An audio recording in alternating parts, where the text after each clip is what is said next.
Welcome back to What It's Really Like to Be an Entrepreneur. I'm Vincent Lanci, speaker and author of the book Left for Dead, A Story of Redemption.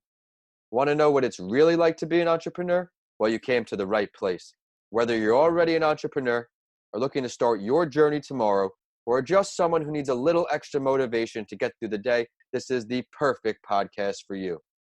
This is the place where you will learn exactly what it's like in the world of entrepreneurship and hear authentic stories of entrepreneurs grinding on each episode. My goal for this podcast is to help you realize that giving up is never an option. If you missed the last episode, be sure to tune in after you finish this episode today. Before I introduce my guest, I'll share another entrepreneurial story to inspire you all.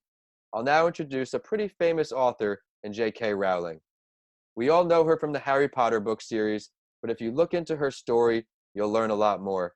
She was living on welfare as a single mother right before the series took off. She described the most traumatizing moment in her life as the day her mother died on New Year's Day in 1991. 6 months prior to that, she began writing Harry Potter, and she said her mother never even knew she was writing. But the loss of her own mom led to Harry Potter suffering the death of his parents in the series, if you can recall. When this write-up came out, it said that she had a net worth of around $1 billion.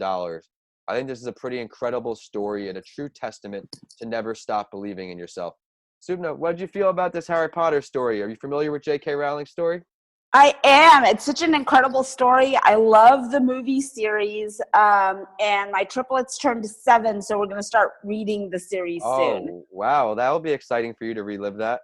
Yes, but her story is very inspirational and such a testament to persistence and faith. Yeah, that voice you all just heard, that's the sound of today's guest. My guest on an earlier episode gave me a referral and said, Vincent, I have someone great for your show. You have to interview her. As I try to find unique and value-filled stories for each episode, I was grateful to network with her and fulfill that mission. Without giving away too much, I'll let her give her bio. Please tell my guest a little bit more about you. Well, my name is Supna, and I am the founder of WeGo Kids. After a 10-year struggle with infertility, I had 3 healthy babies, triplets, in December of 2012. Wow. It was quite the experience. The postpartum was really hard. The pregnancy was amazing. The postpartum was very hard. And the 2 options I was given were to take medication, which would impact my ability to take care of the kids, or figure it out myself.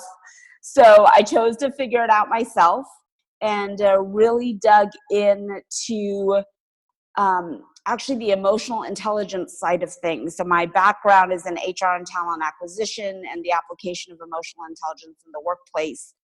I did, trainings and developed tools for the workplace and saw firsthand what an impact it had on employees and people in their personal lives. And so I thought, well, maybe I should start applying what I was teaching to myself. So I started doing that. And then I also really, just embraced being a mom, spent so much time with the kids and started studying them and recognized what is kind of the foundation of WeGo Kids and kind of my parenting philosophy, which is that we are all born with the highest levels of emotional intelligence, and then it's parented out of us. And we spend the rest of our lives trying to get back to where we were when we started. Well, that's an incredible story. Familiar with the story of Adele, I also run a mental health podcast called The Mental Health Break with Vincent A. Lanci. And an episode I actually recorded yesterday was a look into Adele on the series. I bring a celebrity in just to show the listeners that they're not alone. And Adele actually spoke about the postpartum. So I'm a little familiar with that. Oh, that's amazing. Yes. Yeah, it's fresh in my mind. I just learned it. I did not know much about it, to be honest with you. I love that. It's something that definitely, the more we share our stories, the more we realize we're not alone. Absolutely. That's a great way to put it.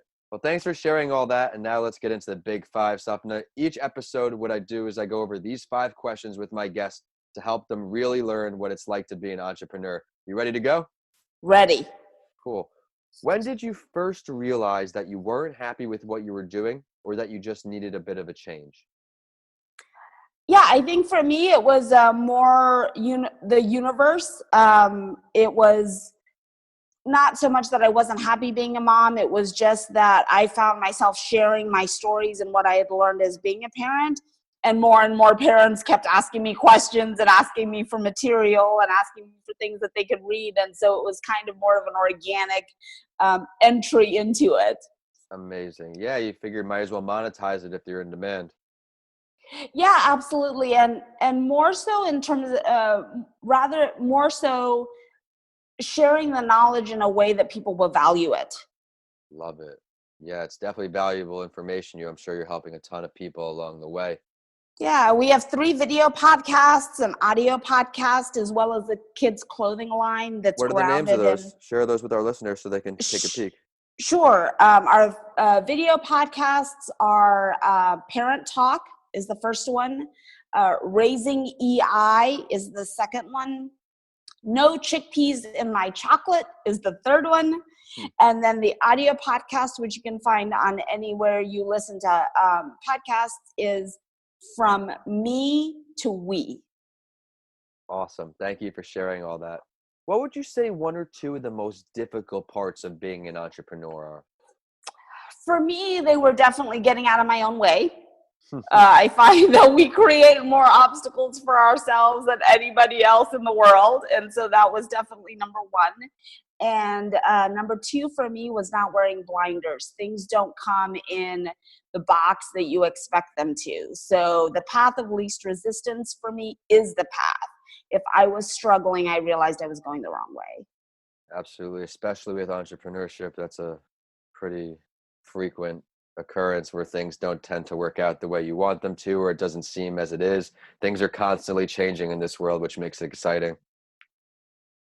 What would you say one of your greatest failures is, and what did it teach you? If you can give our listeners some insight. Sure. I think failure for me means, again, I'm going the wrong way. And I think for me, there have been a lot of lessons that I need to learn, which is when what I want to do doesn't actually work out. It's because there's a lesson there. So my greatest failure, I think, has been not finishing things. I took 10 years of Indian dance and never did the last recital to graduate, something my mom reminds me of often. No. I spent years in karate. I was 1 step away from a black belt and I stopped doing it. And so I realized kind of from a really early age, I realize now that from a really early age, I never finished things. And so now, no matter what I do in my life, if I'm going to start it, I plan it out really well and I plan it out to completion. I think that's great advice. Thank you. What would you say if I asked you, pick one entrepreneur, dead or alive, to have a conversation with, lunch, whatever you want? Who would it be? What are you guys doing? What are you talking about? All that. Yeah, you may not have heard of this one before, but I would actually love to spend a day with Clint Eastwood. That is the first on the show. Let's hear why. He's a true storyteller, and I'm very passionate about storytelling. And he invokes emotion with everything he does. He's in an industry that's really tough, the filmmaking industry. And he seems to have really done things his way, stayed true to himself. And I'd love to learn about the life experiences that shaped him. Absolutely. I mean, he's still going, which is crazy. He is still going. I think he's he's 80 now. I wouldn't even say still goes 90. to the studio every day. I'm not sure, but I know he's directing. I don't remember the name of the movie. He directed it. I think it was The Mule. I'm not sure. I haven't seen too many a bit before my movie time. My growing up was the Adam Sandlers, the Jim Carreys. Those are my guys. Every Adam Sandler movie. Could probably recite the whole thing. A quick story. My dad is actually from East Africa and grew up in a small village, but they had one television. And what they would watch were Westerns. And he would watch Clint Eastwood. And that is the whole reason why he wanted to come to America, is because he saw the cowboys, he loved the Westerns, and he was like, I'm going to go to America. And so my childhood was actually every Saturday morning waking up and watching Clint Eastwood Westerns with my dad. That's an incredible memory, I'm sure. Yeah. You're going to have to get in touch with Clint and pick his brain. Let him know you got a big fan in in the absolutely. family. Maybe we'll tag him in the episode when we release it. Yeah, I love that.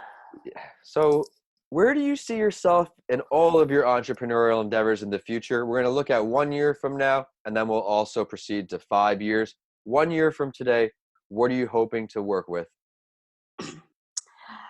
Well, I love that question, and I am very Thank you. much into setting intention. Okay. What I have found in my personal journeys, I went to business school, I went to MBA, I've been mentored by several entrepreneurs. I have actually shifted away from setting goals, from thinking about the future. I have really shifted into focusing on the work in front of me, staying present, making sure that the work that I do every day is focused on purpose and following the path of least resistance. And what I found by doing that is, again, kind of going back to that idea of things don't come in the boxes that you expect them and not living with blinders. The universe dreams bigger for me than I could possibly dream for myself. And so by focusing just on the work in front of me, the things that happen in my life are just so incredible. I feel like if I even set goals, like I'm doing a disservice to the universe for what it's going to bring me. So I will come back in a year and let you know where I've been.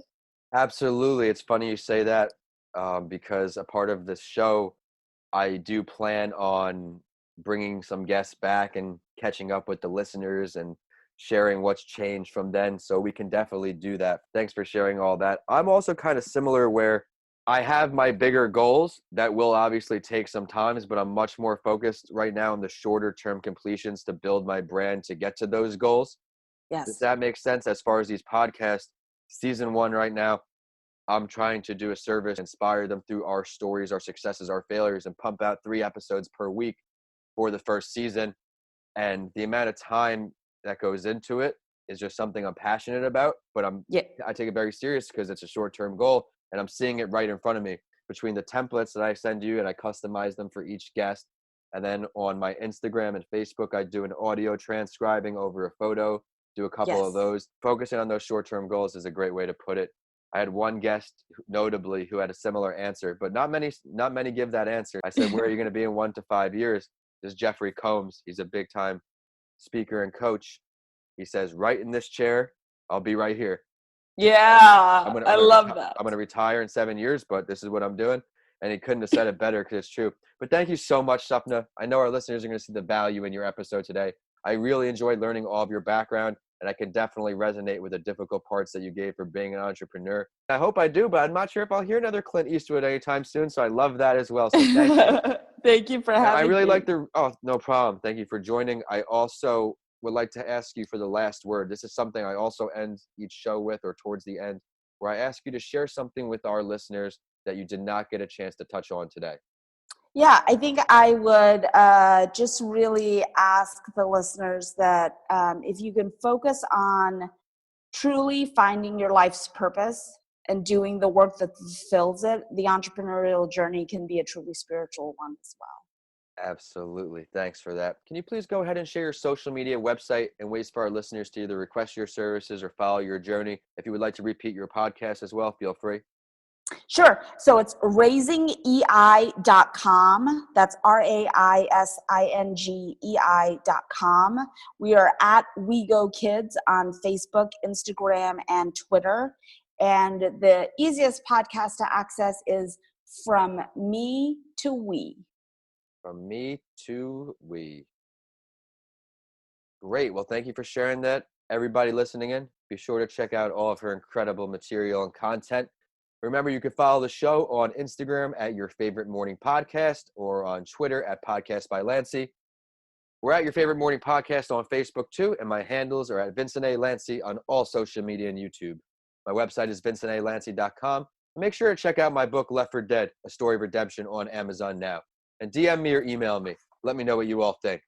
If you enjoyed today's episode with Supna, please continue listening and rate what it's really like to be an entrepreneur 5 stars. I work really hard to find value delivering stories for you on each episode. As always, I will conclude the show with a quote that inspired me, and I know it will for you too. This one is from Kevin Rose, the co-founder of Dig. Don't let others convince you the idea is good when your gut tells you it's bad. Thanks for listening, and I'll see you on the next episode of What It's Really Like to Be an Entrepreneur.